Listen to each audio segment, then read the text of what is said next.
తుడుచుకుంటున్నారా, తలదించుకుపోతున్నారా? 2019లో అధికారంలోకి వచ్చాక వైఎస్ జగన్ అని నేను అన్న పదం వినిపించిన దగ్గర నుంచి తెలుగుదేశం పార్టీకి చుక్కలు చూపించింది వైఎస్ఆర్ కాంగ్రెస్ పార్టీ. ఎంతలా అంటే దాదాపుగా గతంలో అధికారంలో ఉన్నప్పుడు రాష్ట్రాన్ని ఏలిన మహామహా మంత్రులు ఎందరో ఏడాది పాటు బయటకు రాలేని పరిస్థితి నెలకొంది రాష్ట్రంలో. అయితే ఆ తర్వాత అయ్యన్న పాత్రుడు లాంటి నేతలు ఒక్కొక్కరుగా బయటకు వచ్చి గట్టిగా తగులుకోవడం మొదలెట్టాక కాస్త ఊపొచ్చింది పార్టీకి. అంతెందుకు, చంద్రబాబుకి అత్యంత ప్రియమైన నాయకులైన దేవినేని ఉమా, కొల్లు రవీంద్ర లాంటి వాళ్లను అక్రమ కేసుల్లో ఇరికించి జైల్లో వేసి నానా ఇబ్బందులు పెట్టారు. అయితే ప్రతిపక్ష స్థానంలో ఉన్న తెలుగుదేశం పార్టీని లేకుండా చేయాలి అన్నది అప్పటి వైసీపీ పార్టీ ప్లాన్. కానీ ఊరంతా తిరిగి ఇంటి వెనుక కాలువలో పడి చచ్చిన మాదిరి ఆ లెక్కన ఒక మోనార్కు రూల్ చేసిన జగన్ చంద్రబాబుని అరెస్టు చేయించి తాను గడిపిన జైలు క్షణాలను రుచి చూపించి పగ అయితే తీర్చుకోగలిగాడు. కానీ ఎన్నికలకు ముందు ఆ తప్పు చేసి సెల్ఫ్ గోల్ వేసుకున్నాడు. ఆ క్రమంలో చంద్రబాబు అరెస్టు తర్వాత పరిస్థితి పూర్తిగా మారిపోయింది. రాష్ట్రం అట్టుడికి పోవడం,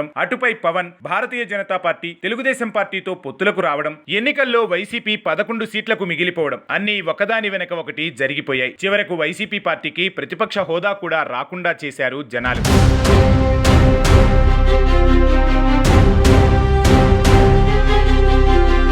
ఇదిలా ఉంటే అధికారంలో ఉన్న వైకాపా సోషల్ మీడియాలో చెలరేగిపోయింది. భూతు పురాణాలు వల్లిస్తూ నోటికి ఎంత వస్తే అంత మాట్లాడుతూ అసలు సభ్య సమాజం తలదించుకునే కథనాలను రాస్తూ ప్రజల సొమ్ముతో సొంత పార్టీ సోషల్ మీడియాని రన్ చేస్తూ పబ్బం గడిపేసింది. సరే, అప్పుడంటే తెలుగుదేశం పార్టీ ప్రతిపక్షంలో ఉంది కనుక ఏమీ చేయలేక మౌనం వహించింది. కానీ ఇప్పుడు తెలుగుదేశం పార్టీకి అధికారం ఉందిగా, అయినా కూడా సాక్షి పత్రిక, ఆ ఛానల్ తప్పుడు రాస్తలు రాస్తూనే ఉన్నాయి. జగన్ పెంచి పోషిస్తున్న కూలీ మీడియా కూటమి సర్కారుపై విష ప్రచారం చేస్తూనే ఉంది. కానీ కనీసం కట్టడి చేయకుండా మేషాలు లెక్క పెడుతుంది టీడీపీ సర్కార్. తప్పుడు వార్తలు రాసేవారి తాట తీయకపోతే వాళ్ళు తెలుగుదేశం పార్టీపై బురద చల్లుతూనే ఉంటారు. ఆ బురద నిత్యం తుడుచుకునే పనిలోనే ఉంటుందా? మరి ఈ పరిస్థితిని, ఈ మౌనాన్ని చేతగానితనం అనుకోవాలో లేక భయం అనుకోవాలో తెలియదు. కానీ మొత్తంగా చూసుకుంటే మాత్రం అధికారం మారినా కూడా తెలుగుదేశం పార్టీ మాత్రం అవతల పార్టీ వేస్తున్న అభాండాలని మోయక తప్పడం లేదు.